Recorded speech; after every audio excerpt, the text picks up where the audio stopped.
Pourquoi c'est important d'enseigner les fonctionnalités de PowerPoint aux enfants? Parce que PowerPoint est un logiciel de présentation qui est grandement utilisé pour bonifier un message à transmettre. Avec PowerPoint, tu peux présenter un sujet, présenter les résultats d'une recherche, présenter la finalité d'un projet, convaincre un auditoire et bien plus. Donc, plus tu seras à l'aise avec PowerPoint, plus tu pourras varier tes façons de communiquer un message. Je suis Andrea Girard, consultante pédagogique, et dans cette vidéo, je vais te présenter les bases de PowerPoint. Je t'amène avec moi dans un tutoriel pour qu'à la fin de la vidéo, tu sois en mesure de produire toi-même un PowerPoint qui est presque professionnel parce que tu pourras inclure des images, des animations et des transitions. Quand je vais dans mes onglets Microsoft, je clique sur celui de PowerPoint avec le P et on voit une fenêtre qui ouvre avec plusieurs options, mais en fait, j'en ai deux. J'ai l'option de créer une nouvelle présentation, donc de bâtir un PowerPoint personnalisé de A à Z. Et ça, on va le voir comment faire ensemble dans un autre tutoriel plus avancé. Et j'ai d'autres modèles que PowerPoint m'offre déjà. Alors, on va prendre un des modèles que PowerPoint m'offre. On voit qu'il me donne le choix de d'autres couleurs, mais je vais aller cliquer ici dans « Créer ». Ensuite, je vais aller dans l'onglet « Création ». Et dans l'onglet « Création », j'ai mes autres modèles que PowerPoint m'offrait. Donc, si je n'aime pas mon PowerPoint, je peux en choisir un autre. Mais je retrouve ici celui que j'ai choisi et je retrouve des variantes. Et dans la flèche du bas, j'ai l'option de couleur où est-ce que je peux aller choisir une autre couleur. Donc, je pourrais mettre un bleu plus foncé. J'ai l'option aussi d'enlever la texture quand je vais dans « Effets ». Je peux enlever la texture avec les lignes ou je peux en rajouter. Et j'ai l'option aussi d'aller modifier ma police, donc l'écriture, si je n'aime pas l'écriture qui m'est proposée. Et si je veux créer encore un effet plus marquant, je peux aller aussi changer le style d'arrière-plan et choisir que le bas de ma diapositive va être noir foncé. Alors là, j'ai ma première diapositive qui est créée. Je le vois ici à gauche, c'est écrit numéro 1 et ça, on appelle ça des diapositives. Alors, je vais aller écrire mon titre. Moi, j'ai fait une recherche sur Marie Curie. Alors, je vais écrire Marie Curie. Et j'ai un sous-titre, je pourrais écrire « Présenté par Andrea Girard ». Ce qui est bien important quand on fait un PowerPoint, il faut penser que notre auditoire qui va regarder le PowerPoint est souvent un auditoire qui n'est pas collé à l'écran, donc dans une plus grande salle, et on doit mettre une taille qui est d'un minimum de 30. Alors, si je souligne ici ma taille, je vais aller dans l'onglet « Accueil » comme dans Word. Alors, dans « Accueil », je vois ici ma police et je vois ma taille de police qui est en 18. Moi, je vais aller la mettre au moins en 32 parce qu'il faut qu'elle soit d'un minimum de 30. Et ici, mon titre, je pourrais l'agrandir pour qu'il soit encore plus évident. Je vais le mettre ici en 88. Une autre chose qui est très importante, de regarder la couleur de la police. Alors ici, elle est parfaite, elle est en blanc, blanc sur bleu foncé, blanc sur noir crée un contraste. Si je l'avais mis bleu, par exemple, on ne voit pas mon titre ressortir, donc c'est sûr que mon auditoire, qui va être un peu plus loin que mon écran, ne verra pas nécessairement mon titre. Alors, c'est important de créer un contraste. Là, je voudrais avoir une autre diapositive. Alors, on a deux choix. On a le choix de cliquer ici en haut sur « Nouvelle diapositive » dans l'onglet de l'accueil. On a aussi l'onglet d'insertion à gauche avec les mêmes choix qu'on retrouve pour la nouvelle diapositive. Quand je clique en haut, c'est PowerPoint qui va générer une nouvelle diapositive. Donc, je n'ai pas le choix de mes diapositives. On voit ici l'exemple. Ça, c'est PowerPoint qui m'a offert ça. Mais si je clique vers le bas, on voit que là, c'est moi qui peux choisir mes diapositives. Alors, je pourrais dire que moi, je veux une diapositive vide, pas de titre. Je pourrais aussi dire que moi, je veux une diapositive comme celle-là, où est-ce que je vais écrire du texte de chaque côté, ou je pourrais dire que je veux une diapositive avec une image ici à droite. Alors, j'ai plusieurs choix possibles. S'il y a des diapositives que je ne veux plus, je peux simplement sélectionner sur, par exemple, ma diapositive numéro 3, j'avais pu aller la sélectionner et faire « Delete » sur mon clavier. ou cliquer à droite avec ma souris et cliquer sur « Supprimer la diapositive ». S'il y a des diapositives que je veux déplacer, par exemple, celle avec l'image, je voudrais la mettre en deuxième, je pourrais aller la mettre dans le haut. Alors, je vais la sélectionner à ma souris et je vais la faire glisser dans le haut, à gauche, ici où est-ce que je gère mes diapositives. Alors maintenant, j'ai créé des diapositives et je vais aller ici insérer une image. Alors, pour insérer une image, on peut prendre des images qu'on a dans notre ordinateur et moi, j'invite à prendre des images qui sont libres de droit parce que les images parfois qu'on retrouve dans des moteurs de recherche ne sont pas libres de droit. Alors, pour trouver une image libre de droit, un logiciel qui est vraiment bon, c'est Pixabay. Une fois arrivé sur Pixabay, je vais écrire ce que je cherche. Moi, je cherche une image de Marie Curie. Alors, Marie Curie, j'ai trouvé cette image-là. Il y en a qui peuvent la copier, la coller. Donc, avec la souris, tu peux cliquer sur le bouton de droite et faire copier l'image et ensuite retourner sur ton PowerPoint, souris de droite et faire coller. Ou tu as le choix aussi de la télécharger gratuitement. De retour dans notre PowerPoint, si tu as fait copier-coller, c'est avec la souris de droite. Et sinon, tu peux faire Insertion, Image et en cliquant dans Image, ça va t'amener dans la fenêtre où est-ce que tu peux aller chercher l'image que tu as enregistrée dans ton ordinateur. En insérant mon image, on voit qu'il y a un problème présentement parce que mon image est noire sur un fond noir. Alors, avec le style de diapositive que j'ai choisi et mon image que j'ai choisie, ça ne fonctionne pas. Il y a deux options possibles. On clique sur notre diapositive, on va aller cliquer sur le bouton de droite de la souris et cliquer sur « Mise en forme de l'arrière-plan ». Ou je peux retourner dans l'onglet « Création » et à droite complètement, je vais mettre en forme l'arrière-plan. On voit ici que c'est marqué « Remplissage uni ». Et là, je peux aller sélectionner ma couleur et dire que moi, je veux un remplissage blanc comme fond d'écran et on voit mon image qui est apparue. Je pourrais aussi aller dire que je vais aller rechercher mon bleu, aller chercher un bleu qui était semblable au bleu que j'avais utilisé pour la faire apparaître. Donc, c'est vraiment au choix de la personne. La seule chose qui est à penser, il faut toujours se rappeler, est-ce que notre diapositive, on la prépare pour la visionner dans une pièce qui est sombre ou dans une pièce qui est éclairée? Parce que ça va varier les couleurs qu'on va sélectionner.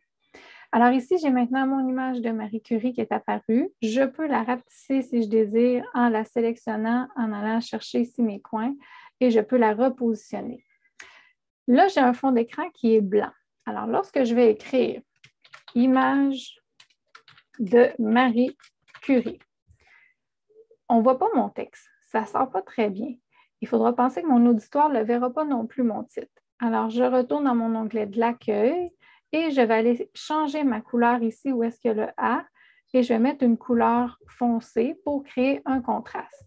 La même chose pour mon texte que je vais écrire ici. Alors ici, on va écrire « Ajouter du texte » parce que là, c'est un tutoriel. Alors, c'est sûr que vous ajouteriez un texte, les résultats, j'imagine, de votre recherche de Marie Curie.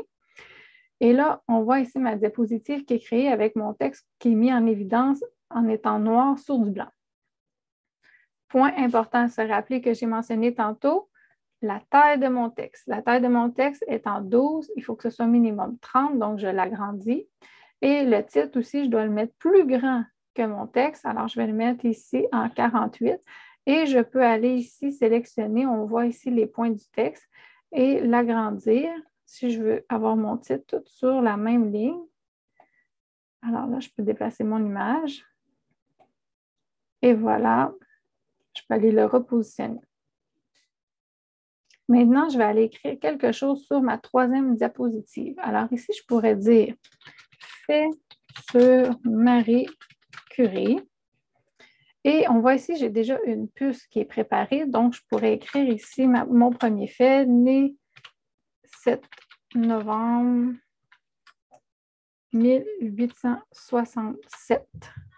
Je clique sur Enter sur mon clavier et ça m'amène déjà à l'autre puce automatiquement où est-ce que je vais écrire qu'elle est née en Varsovie,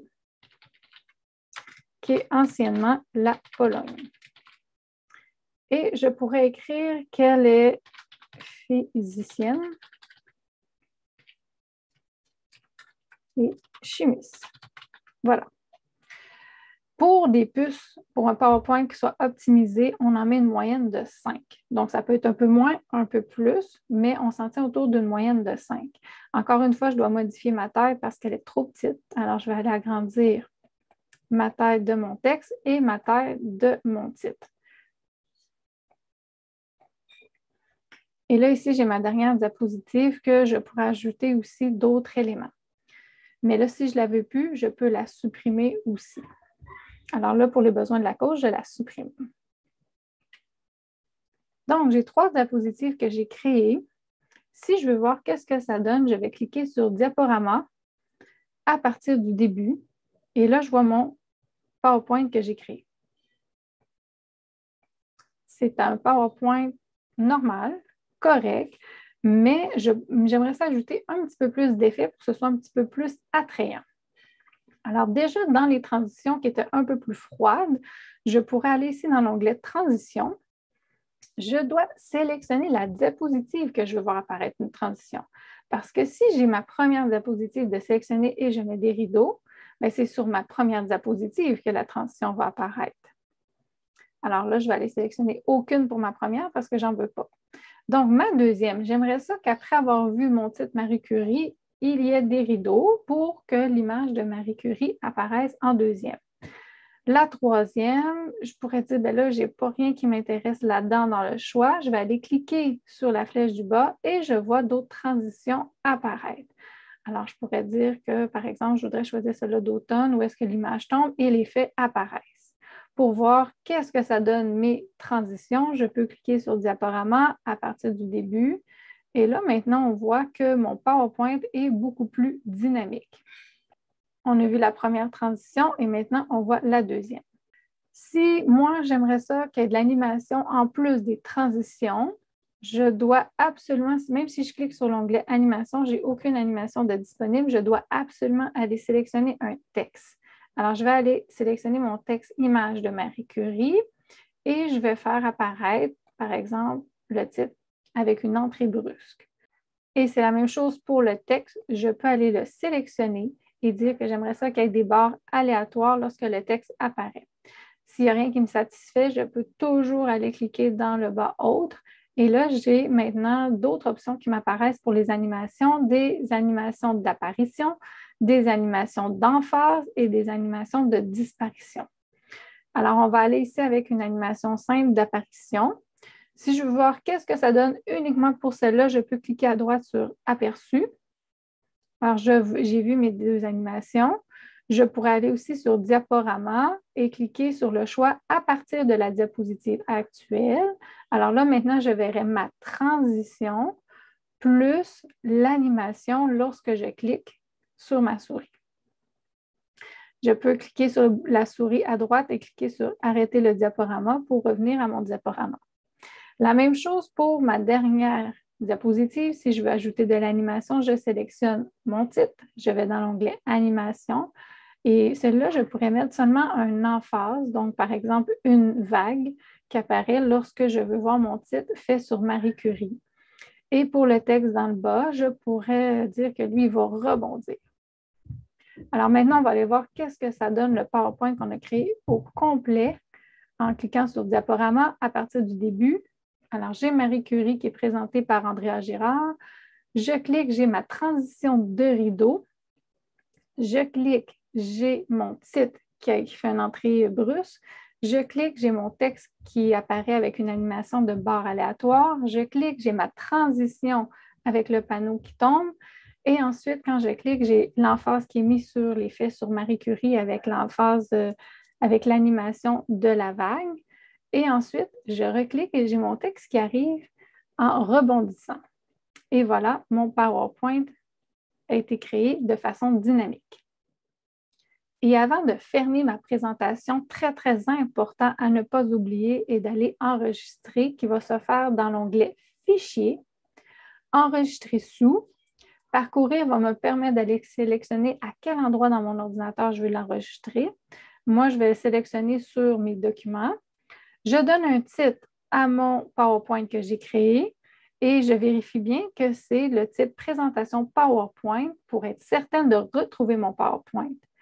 Et un autre truc que je vais te donner pour être certaine de retrouver en tout temps ton PowerPoint, parce que ce n'est pas tous les ordinateurs qui ont le logiciel de PowerPoint, tu peux enregistrer ton document en PowerPoint et ensuite, tu peux aller l'enregistrer de nouveau, mais en sélectionnant PDF, parce que PDF, c'est beaucoup plus facile de retrouver dans tous les ordinateurs. Alors, comme ça, on s'assure qu'en tout temps, on retrouve notre PowerPoint à quelque part. Ce qui est à retenir avec PowerPoint, c'est qu'il est un logiciel de présentation qui sert à bonifier ton message. Alors, c'est important de ne pas écrire ton message au complet, mais simplement de mettre des mots-clés et de penser aussi à ton auditoire. Est-ce que ton auditoire va visionner ton PowerPoint dans une salle sombre ou dans une salle éclairée? Et alors ça va influencer grandement le choix de tes couleurs. Il ne faut pas oublier non plus la taille de police pour être certain que ton auditoire voit bien qu'est-ce que tu as écrit sur ton PowerPoint. Alors, si tu as aimé cette vidéo, je t'invite à cliquer sur le pouce en l'air pour me montrer que tu as apprécié cette vidéo et n'oublie pas de t'abonner à ma chaîne.